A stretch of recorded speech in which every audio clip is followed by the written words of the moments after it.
Dad, just where exactly do you think you're going with that suitcase? That was my son Nathan speaking. My own son. Standing in the doorway of the kitchen with his arms crossed, looking at me the way you'd look at a tenant who's 3 months behind on rent. I didn't answer right away. I just kept pulling on my coat, the old wool one, dark green. The one Margaret bought me at the Eaton Center back in 1987. And I told myself, keep moving, Reg. Just keep moving. I'm 68 years old. I spent 31 years at a paper mill outside of Thunder Bay. I came home every night smelling like chemicals and sawdust, ate whatever was on the table, never complained, never asked for anything I hadn't earned. I raised Nathan and his sister Diane, mostly on my own after their mother passed. I taught Nathan how to change a tire in February at -25. I co-signed his first car loan when he was 22 and the bank wouldn't touch him. I watched him walk across a stage in Sudbury to get his business degree and I cried. Actually cried, standing in that gymnasium. And now he was watching me pack a suitcase like I was some kind of problem he needed to deal with. I asked you a question, he said. I heard you, I said. I'd moved in with Nathan and his wife Colette 8 months earlier. After the mill closed, not just my shift, the whole operation, 300 jobs gone in one announcement. I'd held on in Thunder Bay for almost 2 years on my pension and some savings. But the winters were getting harder, and the apartment building I'd lived in for 12 years was sold to a developer. My lease wasn't renewed. I was 67 years old, no family left in the area, and my knees were starting to give me trouble. Nathan had called me himself. He said, Dad, just come down to Barrie. We've got the basement. It'll be good. I believed him. I sold most of what I had. The furniture, the truck, the tools. Kept what fit in a small storage unit and drove down to Barrie with 2 suitcases and a box of books. Nathan and Colette had a nice split level on a quiet street near Kempenfelt Bay. There was a finished basement with a bathroom and a small bedroom. It smelled like new carpet. Nathan showed me around like he was proud of himself. The first few weeks were fine. I helped with yard work, shoveled the driveway, played with their dog Biscuit in the backyard. Colette was polite, if a little stiff. She worked in marketing and was on her phone constantly. But she smiled when she passed me in the hallway, so I figured we were all right. Then the 1st of October came, and everything changed. Nathan sat me down at the kitchen table one evening after dinner. Colette was there too, arms folded, her coffee mug in front of her like a prop. Nathan had a piece of paper, actually had it printed out, and he slid it across the table. We've been thinking, he said, that it makes sense for you to contribute. The paper had numbers on it. Utilities, groceries, what he called shared household costs. The total at the bottom was $1,200 a month. I looked at that number for a long time. My pension from the mill is just under $1,400 a month. I also receive CPP about $800, and OAS just started, which is another $600 or so. So I'm not destitute. But $1,200 for a basement bedroom and some shared meals felt like a lot. I said so gently. Dad, Nathan said, do you know what the carrying costs on this house are? I said I could imagine. The property taxes alone are $9,000 a year. We've got a mortgage, we've got insurance, we've got maintenance. You use the laundry, you use the heat, you eat our food. Colette nodded. She didn't say anything, she just nodded, and somehow that was worse. I agreed to $800 a month. It wasn't what they wanted, but Nathan accepted it after a long pause, like he was doing me a favor. I went downstairs and sat on the edge of my bed and looked at the wall for a while. That was the beginning. Over the next few months, little things started to happen. Nothing dramatic at first, just small things that added up. My laundry was moved to Tuesday nights only, to manage the hydro bill. Colette told me, not unkindly but not warmly either. I was asked not to use the upstairs bathroom when Nathan worked from home. There was a whiteboard on the fridge where they tracked shared food items, and if I used something that wasn't designated mine, Colette would mention it. Once I made a pot of soup, a big pot, enough for everyone, and left it on the stove. When I came upstairs the next morning, it was in a container in my section of the fridge with a sticky note that said, your soup with an arrow. As though I'd accidentally left something in someone else's office. Their kids, my grandchildren, Mia and Jalen, 7 and 9, were told not to bother Grandpa when he was downstairs. I'd hear them thundering around upstairs, and sometimes Mia would sneak down to show me something she'd drawn, and I loved those moments. But after a while even those visits stopped. I think Colette said something to them. One Saturday in February I was upstairs reading the paper at the kitchen table. I still get the paper, the actual physical paper, one of my few remaining pleasures, and Colette came in and started making calls at the kitchen counter, then turned to me and said, could you maybe read downstairs? Nathan and I have people coming over later and I need to get the main floor ready. It was 10:30 in the morning. The guests weren't coming until 4. I folded my paper and went downstairs. I started spending most of my time in the basement. I watched hockey on a small TV I'd brought from Thunder Bay. I read. I went for walks along the waterfront when the weather allowed, just to have somewhere to be. I was in my own son's house and I felt like a ghost. My blood pressure medication, I take two kinds, one for the pressure and one for the related cholesterol. So it's about $140 a month after my retiree benefits from the mill. One evening at dinner, which I'd been eating with them less and less, Nathan mentioned that his company insurance might be changing, and that I should think about whether I expected to be covered under it. I'm not covered under your insurance, I said. I have my own retiree coverage. Right, he said, but the point is you should have a plan. I didn't know what the plan was supposed to be exactly. I was 68, not 25. My plan was to live quietly and not be a bother. The thing that finally did it, the moment I knew I was done, happened on a Thursday afternoon in March. I'd gone upstairs to make tea. Colette was on a video call in the living room with her camera on, so I tried to be quiet. I was at the kettle when I heard her say, in that clipped professional voice of hers, "Sorry about the background, my father-in-law lives with us." And then, quieter, thinking I couldn't hear, "It's a situation we're working on. A situation we're working on." I stood at the counter with my mug and I thought about that.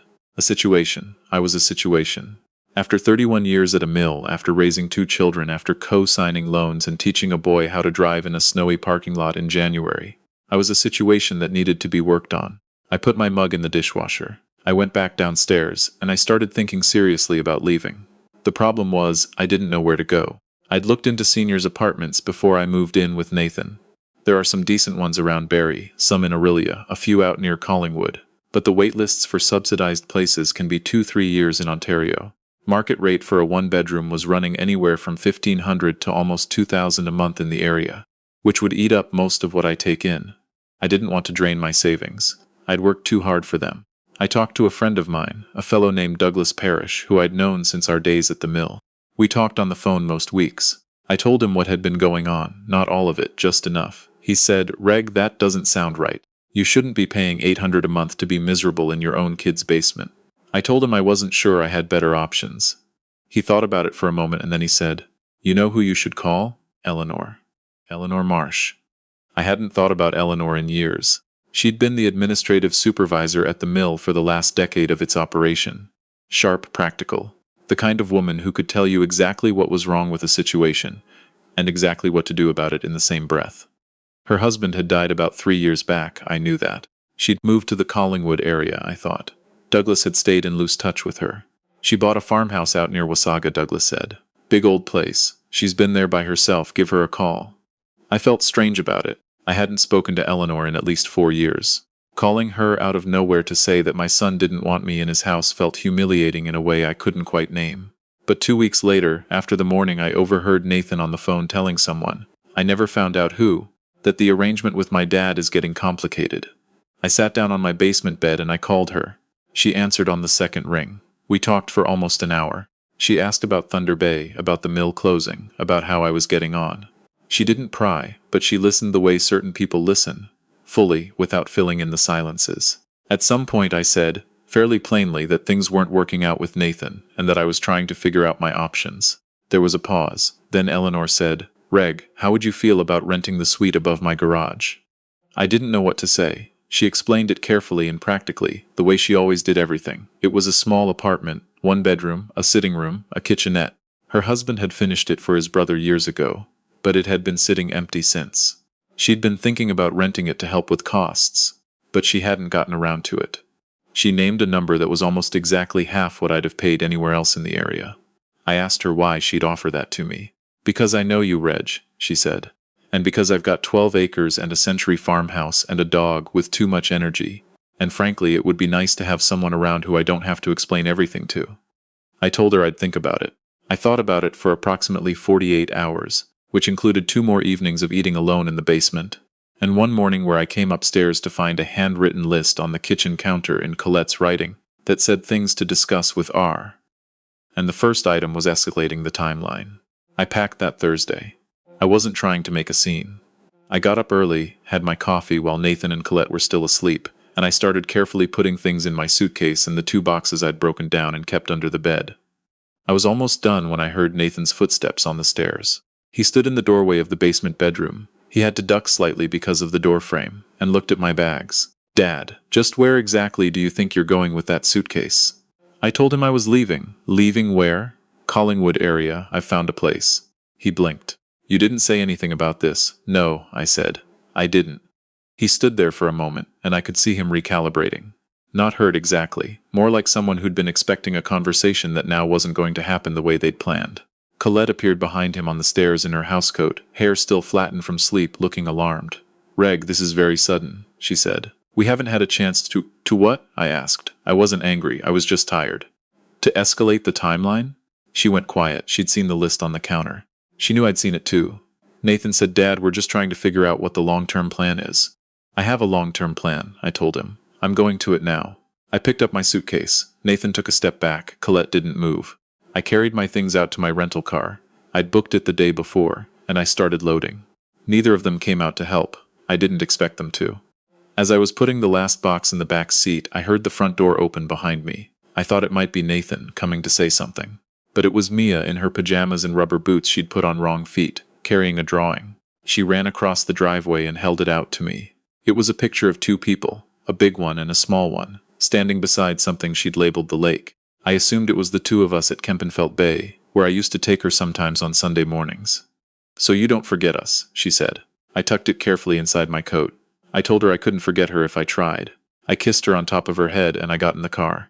I drove north and west for about an hour and a half, up through Alliston and then into the hills toward Collingwood. The kind of drive that opens up as you go. More sky, more farmland, bare fields still carrying traces of old snow in the furrows. I had the radio on, some CBC morning program, and I felt something I hadn't felt in 8 months. I felt like I could breathe. Eleanor's property was on a concession road about 15 minutes outside of town. I almost missed the turn. The mailbox was an old one, faded red, half hidden by a cedar hedge that needed trimming. I pulled down a gravel lane and saw the farmhouse first. Tall and pale, white clapboard with green shutters, the kind of house that looks like it's been standing long enough that it's stopped caring what anyone thinks of it. To the right was a large garage with a staircase on the outside leading up to a door. Eleanor came out before I'd finished parking. She had on a canvas barn jacket and was carrying a thermos of coffee, and her dog, a large, disreputable-looking shepherd mix she called Gus, was already at my car door before I got out. Good timing, she said. I just finished putting up some curtains. She showed me the apartment. It was small the way places are small when they've been built by someone who knew what they were doing. Everything fit, nothing wasted. A low window over the kitchen sink that looked out over the backfield, and a stand of birch trees that still had a few stubborn leaves clinging on. There was a cast-iron radiator in the bedroom that ticked and hissed slightly. The floors were pine, older, with the kind of patina you can't buy. Stood at that kitchen window and I looked out at those birch trees and I thought, this is more mine than anything I've had in almost a year. We sat outside on her back porch with the coffee. She had 2 chairs out there, old wooden ones with faded green paint, and we talked for a long time. About the mill, about Thunder Bay, about her husband Frank and how she'd managed the farm alone since. She was frank about things the way practical people are. She told me the property needed maintenance she couldn't always keep up with. I told her I'd been a millwright for 15 years, and that property maintenance was one thing I could still do reasonably well. She said that sounded like an arrangement. We didn't formalize anything that day. We didn't need to. There was a level of ease between us, the kind you get with people you've worked alongside in difficult circumstances. People who have already seen you when things weren't going well. And that ease made the rest of it simple. I went and retrieved my things from storage in Barrie the following week. My furniture was mostly gone, but I had my books, my tools, a few pieces I'd held onto. The apartment filled up in a way that felt right. Eleanor lent me a kitchen table, Frank's mother's. It's just sitting in the barn. And I put my books on a shelf I built myself from some rough lumber I found stacked along the garage wall. That first night I made myself dinner in my own kitchen, sat at my own table, and ate without looking at a whiteboard. Nathan called in late April, I answered. He asked how I was. I told him fine. He asked about where I was living. I told him briefly. There was a long pause.